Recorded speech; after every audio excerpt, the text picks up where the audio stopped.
He looked like someone who had walked straight out of a war zone and onto a film set. And in a way, that's exactly who Lee Marvin was. While Hollywood sold him as the classic tough guy, the truth went far deeper and darker. This wasn't just a character type he portrayed. It was etched into his bones from lived experiences he never really escaped.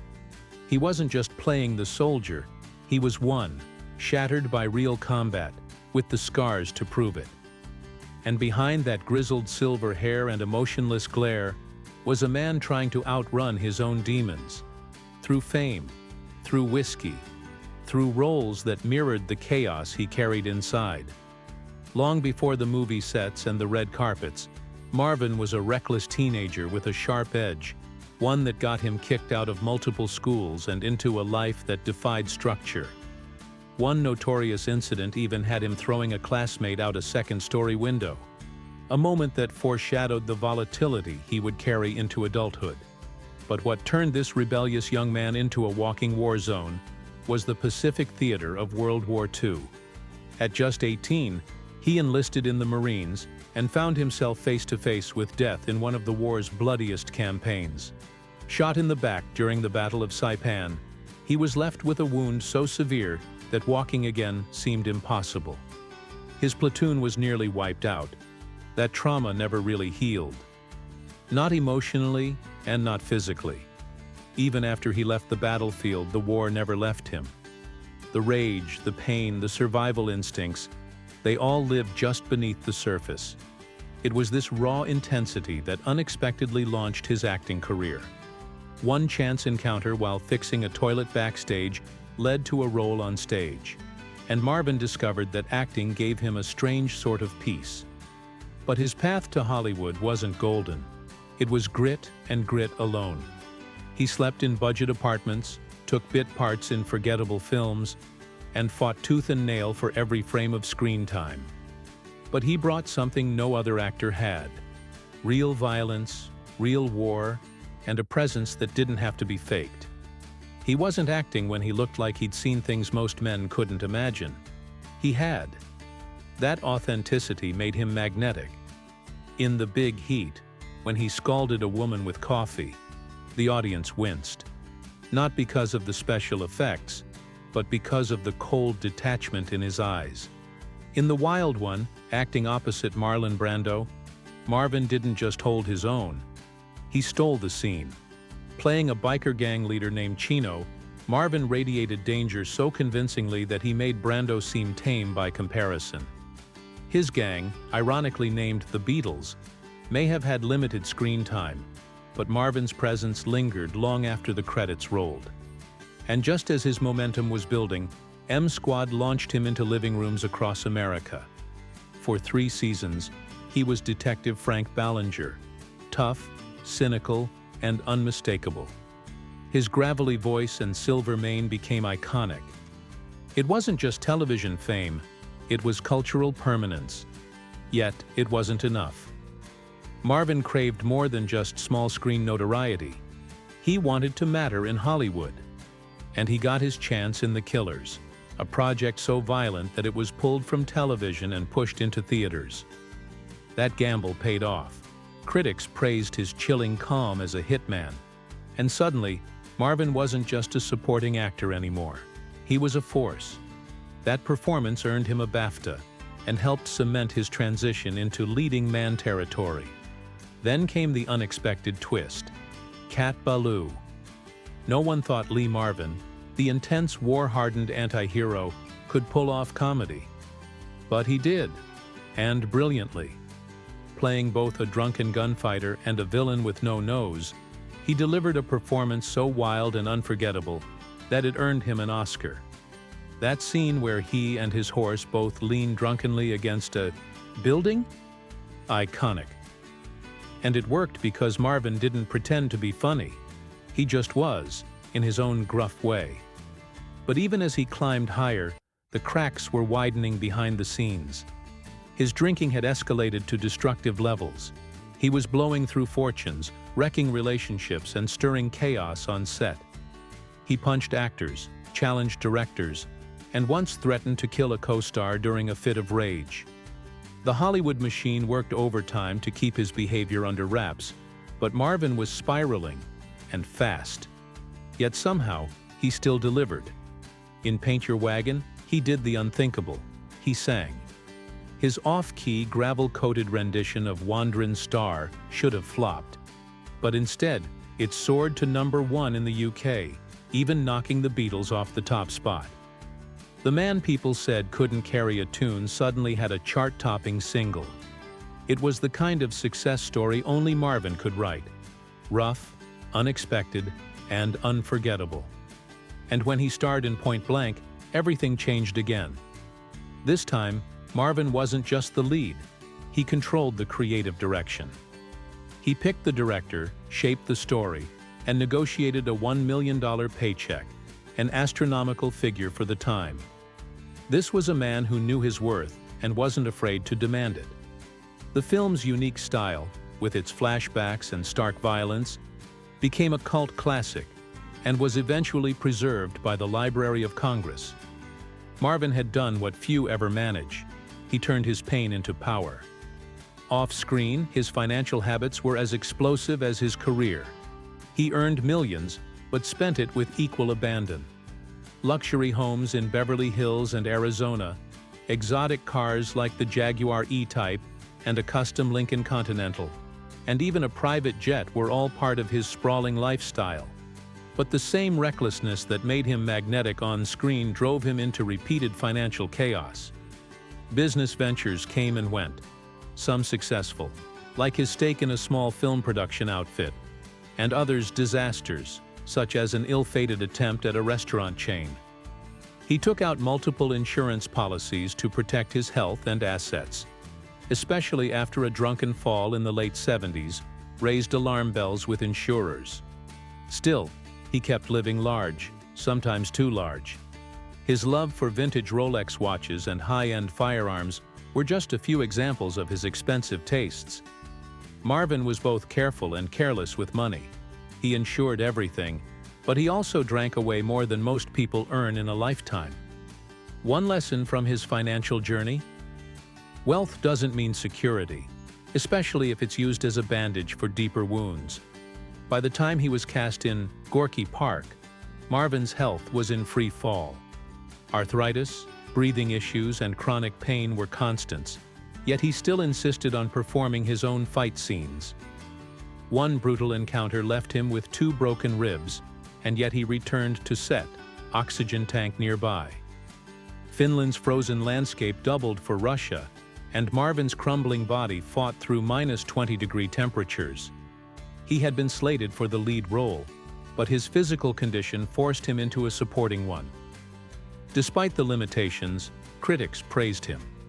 There was still a flicker of the old Marvin, raw and unpredictable.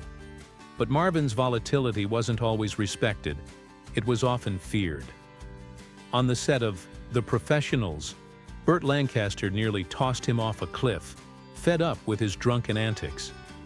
And yet Marvin adapted, at least temporarily, staying sober enough to finish the project.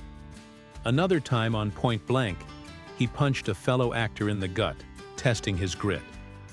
And during The Dirty Dozen, he took unpredictability to a new level by stealing a real tank and plowing through the set. That reckless move cost 2 days of production, but strangely, it solidified his status. Directors said it gave his characters an edge, a dangerous unpredictability that couldn't be faked. Hidden behind the war-scarred face and gravel voice was a surprising love for music. Marvin's unlikely hit, Wand'rin' Star from Paint Your Wagon, beat the Beatles on UK charts. His deep, raspy tone resonated with listeners, revealing a softer, introspective side. He even collaborated with Dave Mustaine of Megadeth, though the vocals were ultimately replaced. Music wasn't a publicity stunt for Marvin. It was another outlet for his inner battles. He played the harmonica with raw passion, often offering musical direction during shoots, never once seeking credit. Few know how much Marvin influenced the projects he starred in. During The Dirty Dozen, he rewrote major chunks of dialogue, adding authentic military lingo. He would scribble changes into a battered notebook, quietly saving producers thousands in consulting fees. One infamous night, hungover and weary, he sat with Charles Bronson between takes, rewriting entire scenes that made it into the final cut. Marvin wasn't just an actor, he was a silent screenwriter, shaping the feel and rhythm of every project he touched. Even off-screen, he remained a guiding force. His mentorship of Mark Hamill extended well beyond the trenches of The Big Red One. After filming, Marvin mailed Hamill a handwritten letter full of industry wisdom. Hamill kept it like a relic, a reminder that beneath Marvin's battles and bravado was a man who truly cared about the craft. Marvin's behind-the-scenes ambition surfaced fully in 1969, when he independently financed a raw documentary about Vietnam. He flew into active war zones, interviewed soldiers, and captured the grim reality of combat.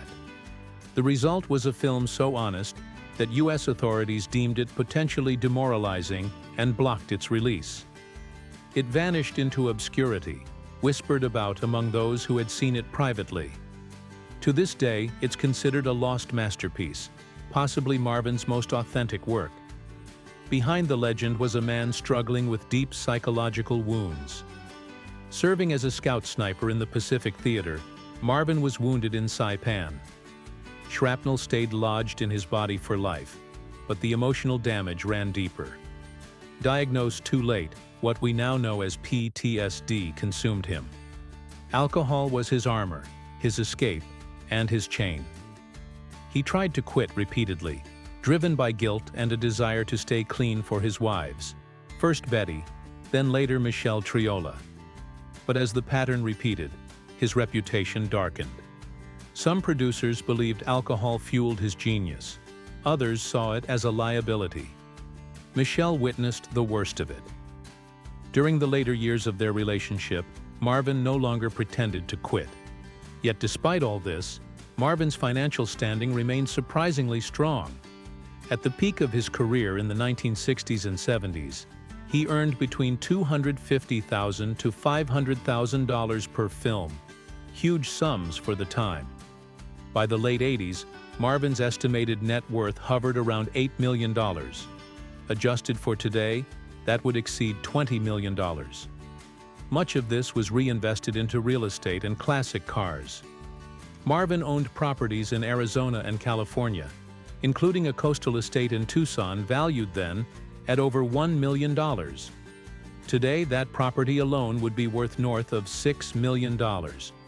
He had a flair for vintage cars and was often seen in a 1966 Lincoln Continental convertible, a vehicle he maintained meticulously.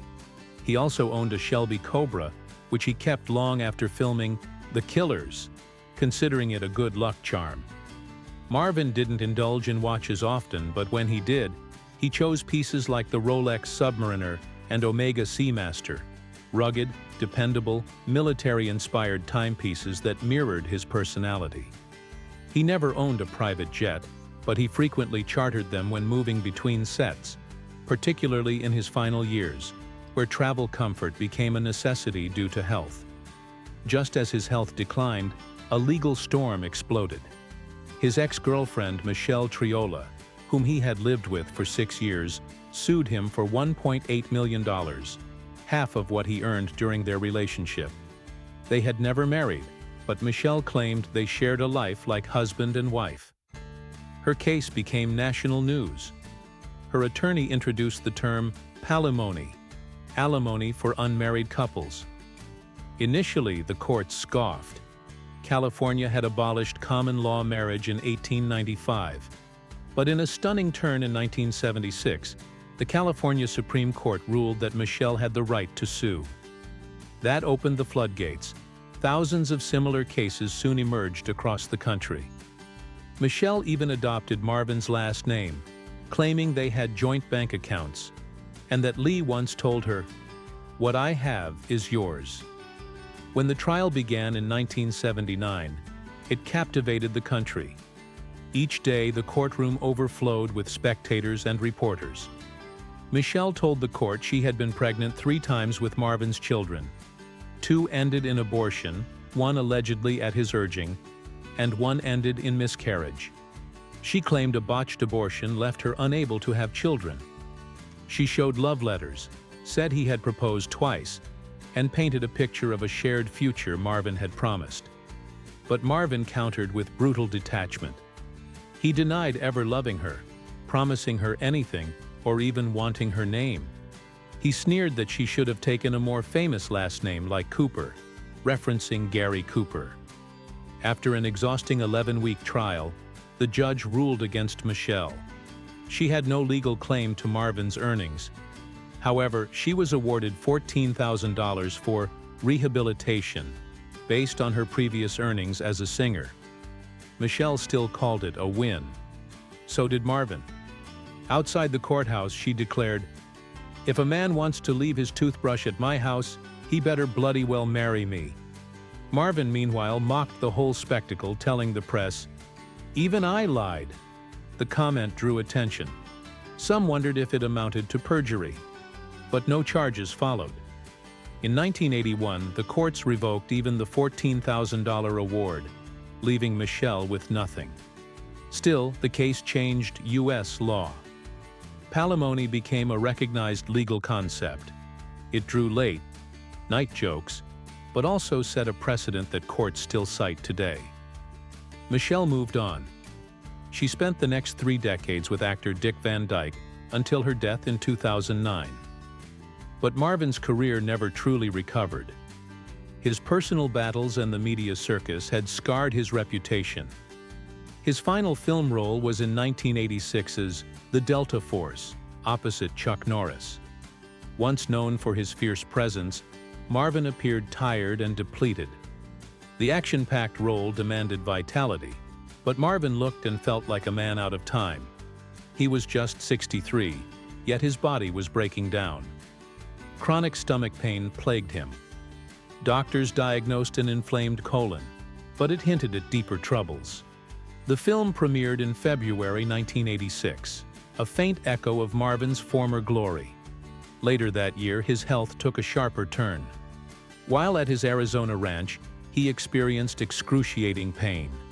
He underwent intestinal surgery, which doctors initially believed was routine.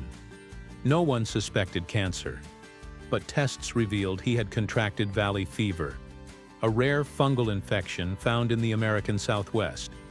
For most, it's not deadly, but Marvin's lungs were wrecked from decades of smoking. His immune system was too weak to fight back. Steroids helped him breathe but worsened his intestinal issues, leading to a rupture. Part of his colon had to be removed. The very treatment that was supposed to save him instead left him shattered. The months that followed were filled with quiet suffering. By August 13, 1987, Marvin was readmitted to Tucson Medical Center. What began as flu-like symptoms turned out to be the final blow. His body, ravaged by years of substance abuse, stress, and war, could no longer hold on. In those final days, a rare moment of peace emerged. His 4 children from his first marriage visited. They had grown distant over the years, but now sat beside him in silent reconciliation. The reunion was emotional, but too late to rewrite the past. When his will was read, it shocked many. He left his children only $10,000 to share. A token gesture from a man who once loomed so large in their lives. Through it all, his second wife Pamela remained by his side. She held his hand during the darkest hours and stayed with him until the end. On August 29, 1987, Lee Marvin died of a heart attack. He was 63. The news triggered an outpouring of grief and a peculiar debate. Some questioned whether he deserved a burial at Arlington National Cemetery. After all, he was best known as an actor, but others recalled a different chapter of his life. Private First Class Lee Marvin, U.S. Marine. He had fought bravely in World War II, been wounded, and earned a Purple Heart. He had survived 21 beach landings in the Pacific and spent over a year in recovery. That legacy earned him a solemn plot in Arlington. On October 7, 1987, Marvin was buried with full military honors. His grave lies near the tomb of the unknown soldier, and not far from boxing legend Joe Louis. His headstone is simple, understated, just like the man himself. Though The Delta Force was the last film he completed, another project titled Golden Girl surfaced posthumously. It had been shot years earlier but was only released in 1979. The sci-fi story about a genetically engineered athlete failed to resonate. Viewers saw a man who looked disengaged, almost out of place. It bombed at the box office but eventually gained a small cult following. Some modern viewers find its themes of science, commercialization, and genetics eerily prescient. Years after his death, Marvin's first wife Betty published a memoir that peeled back even more layers. She described a volatile marriage marked by Marvin's drinking and emotional turmoil. One shocking incident involved Marvin firing a gun inside their home during a drunken rage. Her book wasn't revenge, it was revelation. It told of trauma, but also of resilience. It revealed how deeply war had scarred him, and how fame offered little peace. One anecdote particularly stunned readers. Marlon Brando once babysat their first child. Betty's account painted Marvin not just as a movie icon, but as a deeply flawed, complex man. In the end, Lee Marvin left behind a legacy filled with contradictions. He was a war hero turned Hollywood star, a tough guy on screen who fought private battles no camera could capture. His influence still echoes in film and in courtrooms alike. His name endures, not just on a headstone, but in legal history, cinematic lore, and the stories of those who knew the man behind the myth. Lee Marvin lived a life wilder than any role he ever played. His final years were messy, raw, and real, but they only deepened the legend. If you were hooked by Marvin's wild ride, don't forget to hit that like button, drop a comment with your favorite Marvin moment, and subscribe for more untold stories behind the stars.